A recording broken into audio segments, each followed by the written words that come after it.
Welcome to The Explainer. I am so thrilled to have you here today. Look, if you're a marketing leader, you already know the landscape isn't just shifting right now, right? It's practically being rewritten overnight. We've spent a ton of time combing through Google's massive directory of marketing insights, specifically their latest research from Think with Google, to build you a clear, totally actionable roadmap for 2026. My goal today? To distill all that complex, high-level data into a structured explainer that you can literally take and use right away. And it all starts with the one question that's probably keeping you and other executives up at night. How do CMOs actually drive growth in the AI era? Because, let's be real, it's not just about slapping some new tools onto old processes. It's about fundamentally rethinking how we connect with people. We're not just managing campaigns anymore, folks. We are staring down a massive paradigm shift where AI is completely changing how we work. And, more importantly, how our customers buy. So, to answer that big question, our agenda today is going to cover 3 core pillars. Number 1, AI rewires marketing teams. Number 2, shifting consumer behaviors. And number 3, closing the measurement gap. Okay, let's dive right into this. Pillar 1, AI rewires marketing teams. Take a look at the stark contrast here.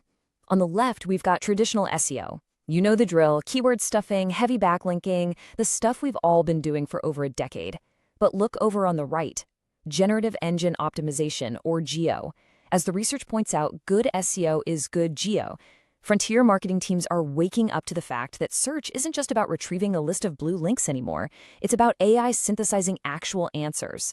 Honestly, if your team is still only structured to rank on traditional search engines, you're missing the boat on this massive shift toward AI-generated summaries. You need a team that really understands how to optimize for the generative engines of tomorrow. And that optimization shift points directly to the next major evolution in your strategy, moving from traditional discovery-based commerce to what's being called agentic commerce. Think about it. In the past, your team's job was to help a human discover a product and decide to buy it, right? But future-proofing a business means getting ready for AI agents, basically digital assistants, that will actually be making those purchasing decisions on behalf of the consumer. So your team really needs to start asking, how do we market our products not just to human buyers, but to their AI agents? Now, if you're sitting there wondering if this is all just theoretical, I promise you it's not. Trustpilot completely unlocked their B2B growth by leaning into this exact shift. They transitioned way beyond the keyword.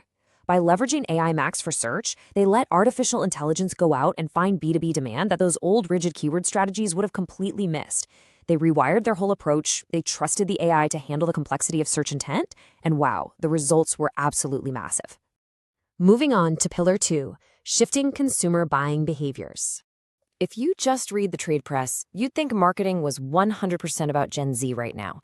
But marketers urgently need to balance the scales here. The research states it perfectly. Enough about Gen Z. We need to rethink boomer marketing.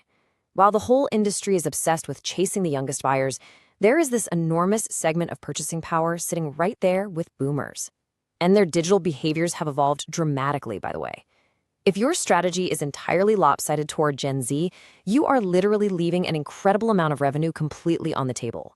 And here is an absolutely crucial point, a pretty shocking truth about human behavior, actually. You have exactly 1.5 seconds to build brand memory. Think about that for a second.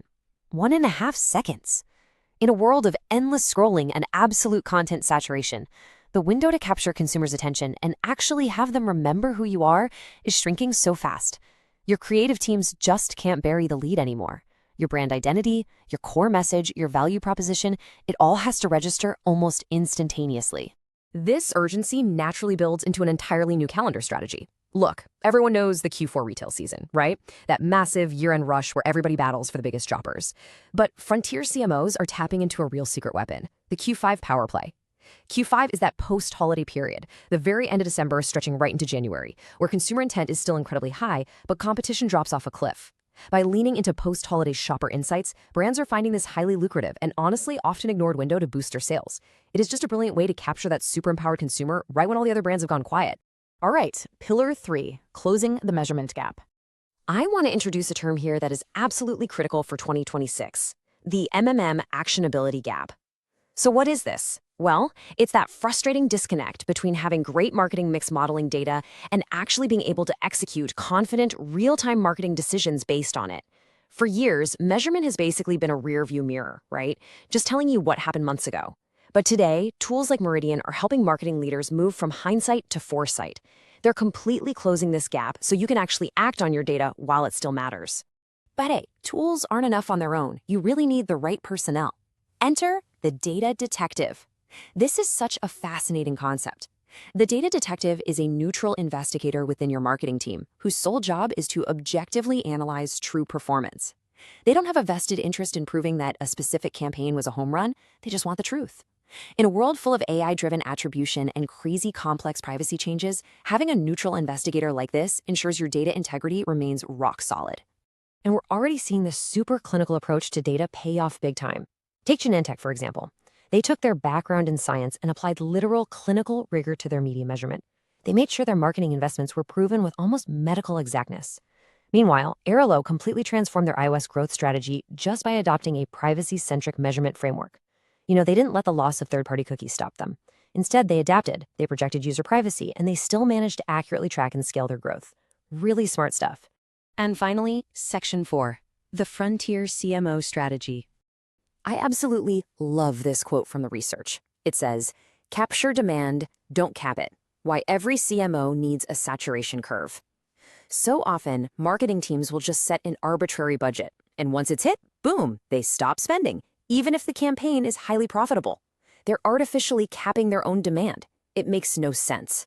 A frontier CMO actually understands how to build a saturation curve, pushing their AI-driven campaigns right up to the exact point of diminishing returns. They let the actual data dictate the ceiling, not some rigid spreadsheet from last year. Which leaves us with this final, incredibly important question to consider today. Are you just managing campaigns, or are you architecting an AI-empowered growth engine? The insights from Think with Google make one thing very, very clear. The future belongs to the marketers who rewire their teams, adapt to the super-empowered consumer, and close that measurement gap. It's a hugely exciting time to be in marketing, but only for sure if you're willing to evolve. Take these insights, share them with your team, and start building your growth engine today. Thank you so much for joining me on this explainer, and keep learning.